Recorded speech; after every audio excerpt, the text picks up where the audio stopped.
Hello and welcome to NESN.com's 2015 football preview show. I'm Ashley Allen alongside NESN analyst and Football by Football founder Matt Chatham, and we're not far from everybody's favorite time of year, the NFL season. Now we have tons to talk about, including our picks in the AFC, NFC, and of course the Super Bowl, as well as fantasy football analysis throughout the show. But first, let's dive into the Patriots. While fans might still be celebrating the team's fourth Super Bowl title, head coach Bill Belichick has closed the book on last season and has his eyes set on 2015.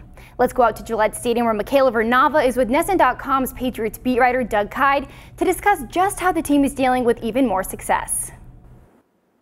Thanks, Ashley. Yeah, the Patriots may be walking around with those huge Super Bowl rings on their fingers, but they don't appear to be weighed down by any sort of Super Bowl hangover here at Gillette Stadium. Doug, how much does this have to do with Bill Belichick and the way he runs the show around here? Yeah, I think he pretty much knows how this goes at this point, and really that mentality of them taking one day at a time, it's not just rhetoric coming from Bill Belichick. They really believe that, and he really instills that in his players to, not look at the past, not look at the future. It all sounds like cliche, but when the players buy in, it actually kind of works. And in this situation, I think it's the best thing that Belichick can do for his team. Well, another factor contributing to these guys being all about business throughout the preseason is the big name departures during the offseason, particularly on the defensive side of the ball. How does having open roles and jobs up for grabs play into keeping the team motivated? Yeah, I think that plays a big role right now, especially there at cornerback with Darrelle Revis, Brandon Browner, Kyle Arrington gone. I think that competition kind of breeds success right there, and there is a ton of competition throughout training camp, preseason. We're seeing a lot of different names being mixed in there, so I think that will help. Obviously, the situation there at cornerback, running back, some of these key spots are still a little bit shaky, but that competition could actually make things, workable once the season begins if these players can improve during the summer. And then you weigh in the impact of Deflategate. Of course, when we talk to the players, they brush it off, they say they've moved on, but in reality, how does this controversy serve as bulletin board material? Yeah, I think there's definitely some motivation there because of Deflategate, because of their name being in the news. Belichick tells players to ignore the noise, but when he needs them to hear the noise, he can use that to motivate his team. I think that might be what he does when the season begins. Okay, everyone thinks that you guys are cheaters. Everyone thinks that, no one believes in you guys. Now come out and prove them wrong. So I think that that's kind of how he might use that when he needs it. But for now, he's telling them to definitely just kind of ignore the noise, ignore the news, ignore the headlines, and just get to work during training camp. So plenty of reasons these guys are not sitting on their laurels. Now let's send it back to the studio where Ashley is with Matt Chatham. And Matt, you've had some firsthand experience at shaking a few Super Bowl hangovers yourself. I have, Michaela. That did happen. All right, Matt. So as Michaela said, you won 3 Super Bowl championships with the Patriots. Talk to me about what it was like coming back to that first practice after riding such a high all offseason. Well, I think all players in the NFL have a coach that's telling him something can happen if you just do this. The unique thing is when you've had it happen, it's real. So there's some sort of validation of the coaching. Every coach is a prophet of some sort of method that's going to get you a ring if you'll just go along with it. Once it's happened, you sort of have workers on the ground to go throughout that locker room and say, hey, do follow this formula, and it actually will work for you. Now, we know that head coach Bill Belichick is known for holding every player on the roster to the exact same standard. And we saw that earlier this summer when Bill Belichick benched Super Bowl star Malcolm Butler for being late to the first day of OTAs. What kind of lessons does that teach players? Well, I think what happens in the NFL, especially in New England, is that it's perpetual evaluation. It never stops. So in the event that, you think you're going to rest on laurels of something that had happened before, it just simply doesn't work that way. If you've done something new in the moment that he thinks affects your, whatever participation or effect he's going to get out of you in that moment, he's going to punish you for it. So I think it's not an issue where you can say, yeah, but I did such and such 6 months ago. He doesn't care about that. If you made a mistake today, it's going to be dealt with today. So I think that message gets hammered home with players. Nothing you did in the past will really have much to do with what he wants out of you tomorrow. Now let's talk about rookies for a second. Sure. What kind of lessons can rookies learn, players entering their first year in the NFL from playing with a reigning Super Bowl championship team? Well, they can just learn now how to do it. I mean, I think one of the things in players' mind is you know how to play football, right? You learn that in high school, you'll learn it in college. You learn how to do the job by coming to New England, and there is just a little bit different of an expectation. I think that's the important part. You'll learn, even if there's free agents or guys that have come from other teams, kind of how to be an NFL player, but being an NFL player isn't necessarily analogous with being an NFL player in New England. There's a different requirement. So part of being in that locker room is learning what they expect. They expect just a little bit more. The fire is always on your feet, and I think with some guys that's a good thing. You never feel like the pressure is off. That keeps you accountable day after day after day. All right, well, thank you, Matt. Now we're going to hear from NESN.com's Darren Hartwell on who fantasy owners should buy and sell on the Patriots roster. This is NESN.com fantasy football expert Darren Hartwell. The Patriots' fantasy options all hinged around a big question mark until Thursday, when quarterback Tom Brady's 4-game suspension was nullified in federal court. This is big news for Brady and his weapons, but not everyone in New England is sitting pretty. Let's start with the positives first, and the first guy I'm buying is an obvious one, and that's Brady. Brady was falling in some fantasy drafts with his status unknown, but now he vaults right into that second tier of quarterbacks. He'll have plenty of motivation to torch defenses this year, and the fact that he's playing in all 16 games makes him worthy of being the 5th or 6th QB off your draft board. The next player I'm buying is wide receiver Julian Edelman. Edelman clearly is Brady's favorite target, and should benefit immensely from having him in the lineup in Week 1. Edelman won't rack up a ton of yards, but if you're in a PPR league, it's worth looking at him as a top 10 receiver given the number of targets he gets on a weekly basis. Now let's look at the other side of the coin. The first player I'm selling is running back LeGarrette Blount. Blount still is the featured back in New England, and that counts for something, but having Brady available from the beginning means the Patriots don't need to rely as heavily on their ground game, especially in the red zone. Unfortunately, I think Blount is back to being an unpredictable source of fantasy points for your squad. The other guy I'm selling is wide receiver Brandon LaFell. LaFell looked like a decent option after a strong opening season in New England, but he hasn't even taken the field yet in training camp or the preseason due to a nagging foot injury. I'm Darren Hartwell, and make sure you check out NESN.com for more fantasy football coverage. All right, thanks, Darren. Up next, NESN.com football pick gurus will take a look at the AFC and give you their early playoff predictions for the conference. Last season, the Patriots represented the AFC in the Super Bowl, but which team will come out of the conference in 2015? NESN.com's Ben Montanavi and Mike Cole are here in studio to answer that very question. Ben, Mike? Thanks, Ashley. Yeah, let's break down the AFC. All right. Let's just go division by division. AFC East, we both see the Patriots coming out of it, regardless of what happens with Brady. Yeah, better division. The Brady thing is a question mark, but I still think the Patriots are the best team in that division. AFC South, another division I don't think we need to talk too much about. Colts? Yeah, I don't really even know who could challenge them. That's not a good division at all. There's not a lot of good football teams there. AFC North, I actually think this is the best division in the conference. We both have different opinions on who's going to come out of there, and I think that that's a reflection on, I mean, all 4 of those teams could beat each other on any given week, in my opinion. Yeah, and I think that's the reason for our disagreement here, because I think it is kind of a crapshoot. I think the Ravens do it just because I think, I like them better in late season games than I do a team like the Steelers. But when I'm looking at the big 3 weapons that the Steelers have, Roethlisberger, Bell, Brown, they're better than the number ones that the Ravens have at all those positions. It's just a matter of whether the defense can make it competitive. Right, yeah, I agree. All right, and let's go out west. I think I'm going to just really go out on a limb, and I say I don't think the Broncos are going to repeat because I don't think that Peyton Manning can stay upright for a full season. But I still think the Broncos win this division because they're just too good of a regular season team still. I think the window's still there for Peyton Manning to be a good regular season quarterback. Moving on to wild cards, I think the Ravens are going to get one. We've already spoke about them, obviously, but I think that actually the Buffalo Bills have a good shot of grabbing that other wild card spot. The Bills have everything except a quarterback. Right. I'm taking the Dolphins because of the quarterback play. You talked about the Bills' biggest issue is that quarterback play. I think Tannehill's ready to become one of the best quarterbacks in the AFC. He's right up there near the top at least, or has a chance to be. Quarterback issues is a common theme in the AFC this year, apparently. Back to you, Ashley. All right, thanks, guys. Let's head back to Gillette Stadium to Michaela and Doug to see which teams could give the Patriots a challenge in the AFC. That's right, Ashley. It may be early, but Patriots fans are already wondering, will the Pats be able to reign supreme in the AFC again in 2015? Now, the conference has been kind of top-heavy over the past few seasons with the Broncos, Colts, and Patriots running the show. Doug, we know those teams will probably be pretty good again, but who else might be able to give the Pats a run for their money? I think any of those 3 AFC North teams are always kind of in the running, the Steelers, the Ravens, the Bengals. So if one of those teams can kind of step up a little bit, I think they could actually get in the mix a little bit. And then also the Chargers are always, they've got Phillip Rivers. They brought back Phillip Rivers.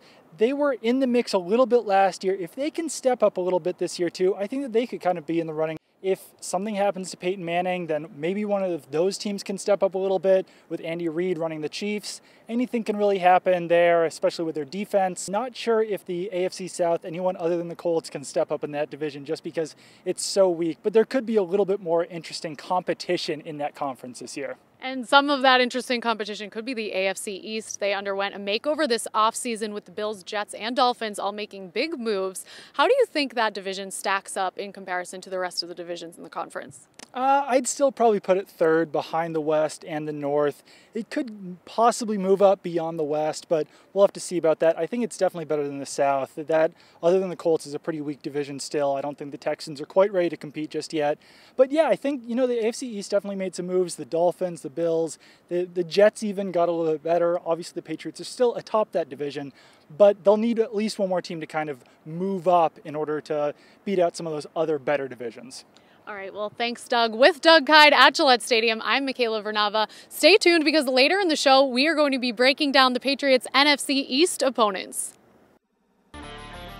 This is NESN.com's fantasy football expert, Darren Hartwell. The top players at each position are pretty clear-cut, but every year a few surprise players fly under the radar and put up huge numbers. While we can't promise the next Odell Beckham Jr., here are 3 players we have our eye on. First on the list is Packers wide receiver Davante Adams. I had Adams as a sleeper even before Jordy Nelson's season-ending injury, and now he projects to be Aaron Rodgers' #2 target behind Randall Cobb. It may even be a stretch to consider Adams as a sleeper anymore, given his upside. Turning to running backs, I'm optimistic about Saints back C.J. Spiller. His inconsistency in Buffalo gave fantasy owners nightmares, but he's a dangerous dual threat when he's healthy, and Drew Brees loves throwing to his running backs. Spiller is worth taking a flyer on in the middle rounds. Finally, I like Browns running back Isaiah Crowell. Cleveland's backfield was a bit of a mess last year, but Crowell finally emerged as the lead rusher towards the end of the season. With a weak passing game and the return of Pro Bowl center Alex Mack, Crowell could put up big numbers if he wins the starting job again. I'm Darren Hartwell, and make sure you check out NESN.com for a full list of sleepers and the latest fantasy updates. The Seattle Seahawks have dominated the NFC over the past 2 seasons, winning Super Bowl 48 in 2013 and the Conference Championship in 2014. But are they the favorites in 2015? Mike and Ben are back with their NFC picks. Thanks, Ashley. Yeah, so the NFC it's a 3-horse race. We were all breaking down the divisions. We have the exact same teams. We have the Packers coming out of the North. We have the Seahawks coming out of the West. We have the Cowboys coming out of the East. I don't think that you'll find anyone who is predicting anything other than that. So let's jump straight to the NFC South. You have the Falcons. Yeah. Explain to me why that is. I think Matt Ryan has the tools to be the best quarterback in that division. And you look at what happened with the Panthers, where the injuries, especially to Kelvin Benjamin, what does Cam Newton have to throw to right now? I got to go with the Panthers to repeat as the division champs there. I like Cam Newton a lot. The loss of Kelvin Benjamin is big, but I think he's got something in Devin Funchess, obviously not as dynamic as Benjamin, but he might have he's still got a big receiver there that he can throw to. All right, as for the wild cards, as we said, this is another place where we kind of differ, because it's you can roll the dice out here, but we do both have the Eagles, and that's kind of it's controversial pick for a lot of reasons to pick the Eagles for anything. What do you like about them? I just like that they seem to have balance on offense. I don't know how exactly that they're going to deploy that. I'm not in love with this team, but I just think, again, you look across the NFC, you look across the entire league. There's so much parity, which is a nice way of saying there aren't a lot of good teams, and I just think that the DeMarco Murray addition kind of puts them in a different stratosphere than they were last year. I just think they've done enough to get into the playoffs. Is my other pick, I got the Arizona Cardinals. I don't really know why. I guess I'm just kind of looking. They've got Carson Palmer coming back. The question to me is whether Patrick Peterson can have a bounce back year. For me, it's the Minnesota Vikings. I think this is a team that's taken a lot of steps to go in the right direction in the last couple of years. I think hiring a guy like Mike Zimmer has changed that entire franchise. I think there's a different attitude there now. There's accountability, which we haven't seen in years past. Well, great. Sounds like the NFC is wide open as long as you're fighting for one of those spots outside the top 3. Thanks, Ashley. Back to you. Thanks, guys. Back here with Matt for his take on the NFC. So, Matt, neither Ben or Mike picked the Seattle Seahawks to reach the Super Bowl. What do you think of Seattle's chances? As good as any. I hate predictions, but we'll put it this way. I think Seattle has as many hurdles as any of the other favorites. for this reason. I think their identity offensively might change, might toggle just slightly by virtue of bringing in the big tight end out of New Orleans. I think Jimmy Graham is someone that everyone loves, but he's a different kind of player. Does that change the MO of a team that likes to run the ball first? He's got to block people on those running downs, and that's certainly not his best attribute. So the other thing I look at that will be a big challenge for them is having Arizona in that division and having Arizona healthy. Arizona was plucky a season ago with one of the most depleted rosters in football. With Carson Palmer coming back, yes, that's one chip, but they also have a roster that got bolstered by health in the offseason and some upgrades of returning players. I think it's a team that, led by Bruce Arians, can be sort of in that mold of a Billy O'Brien-led Texans team that will not make mistakes, not beat themselves, and always be there. And they're a team that's proven that can go up in Seattle and win. So there certainly are some hurdles for those Seahawks. And Matt, what do you think will be the tightest division race? Well, I actually like the NFC East for the reason that I think the quality of depth there, and again, uncertainty on all three levels. There's no slam dunk winner. Yes, Dallas, has the talent. They have that incredible offensive line, but they're going back by committee, and they've got some injuries on the defensive side. Orlando Scandrick is now out for the season at cornerback position. They get their middle linebacker back in Lee, but he's always banged up. So it's a question mark laden team. And then Philly got the good player. They got the great coaching staff. They look to have a healthy quarterback. And now they've got a two back-headed system where I think they could be a little bit of an antagonist themselves. I still like the New York Giants, although through the preseason they're one of the more banged-up teams in football. The secondary is absolutely depleted. So with the New York Giants, it's more just a question of health. They've got a great tandem there. If you've got Victor Cruz on the field with Odell Beckham and Larry Donald, one of the more up-and-coming players, at least from the fantasy standpoint, at the tight end position, they could put it together as well. So they've got sort of a three-horse-ish race where there could be an argument made that they'll be pecking at each other. Washington, I kind of kept you out of the conversation. Sorry. All right, thanks, Matt. The Patriots will play the NFC East this season. Let's check in with Michaela and Doug to see how that division matches up. Thanks, Ashley. Yeah, the Patriots' schedule as a whole isn't exactly the most challenging. In addition to facing the AFC South, they will be taking on the NFC East. But one team from this division that could give them some trouble is the Dallas Cowboys. The Patriots' defense will be put to the test early in the season as they match up in Week 5. Doug, what are you expecting to see from this new-look Patriots defense as they take on an explosive Dallas offense? I think they're probably going to have a little bit of trouble. This could be a pretty high-scoring affair. Obviously, Vince Wilfork's gone, so the Patriots' run defense might not be quite up to par as it was last year, and they were already not the greatest unit. So that Dallas offensive line, very good. Obviously, they don't have DeMarco Murray anymore, but that offensive line could probably create some holes for any Cowboys running back. On the passing side, they've got some big explosive wide receivers, and the one guy that you probably don't want to see covering any Cowboys receivers out there is Bradley Fletcher. So yeah, that new look Patriots secondary, they might have a little bit of trouble out there as well. And then the Patriots haven't beat the New York Giants since Week 17 of the 2007 season, and that was Brady's only win against Eli Manning. Doug, what does this game mean for Brady? It could be a little bit of a revenge game, but I think that historically everyone's always going to kind of see that the Giants always had Brady's number and that Eli, beat Brady in those two big Super Bowls. So unless the Patriots can somehow beat the Giants in 3 Super Bowls over the next few years, I think that's always kind of going to be slided to the side of the Giants rather than the Patriots and Brady. And then can we expect the Eagles and Redskins to be surefire wins for the Patriots, or could we be surprised at all? Maybe the Eagles. You never really know. Chip Kelly runs that show, so they could definitely surprise some people. The fact that those two games are at Gillette, however, I think that makes them a little bit easier. I'm not going to say that they're surefire wins, but I think that the Patriots will probably take those games. All right, thanks. Well, with Doug Kyed at Gillette Stadium, I am Michaela Vernava. Be sure to stay tuned because after the break, Mike Cole and Ben Watanabe are going to be bringing you their Super Bowl 50 predictions.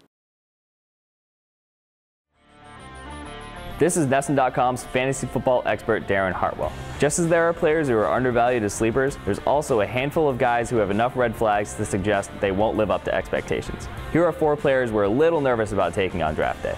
On the top of that list is Jaguars tight end Julius Thomas. Thomas's stock takes a huge hit going from Peyton Manning's high-powered Broncos offense to an anemic Jacksonville offense led by unproven quarterback Blake Bortles. Thomas used to be a top 3 tight end in recent years. Now I think he's barely in the top 10. Next up is Jets wide receiver Brandon Marshall. Like Thomas, Marshall gets downgraded significantly going from Chicago to New York, where starting quarterback Geno Smith just got punched in the face. The Jets ranked 30th in the NFL last season with just 16 receiving touchdowns, and we're not optimistic that Ryan Fitzpatrick can help boost those numbers. The other wide receiver on my list is Chiefs wideout Jeremy Maclin. Kansas City receivers famously didn't catch a single touchdown pass last season, and even if Maclin breaks that streak, his numbers should drop significantly, going from Chip Kelly's fast-paced attack to a more conservative offense led by the impressively average Alex Smith.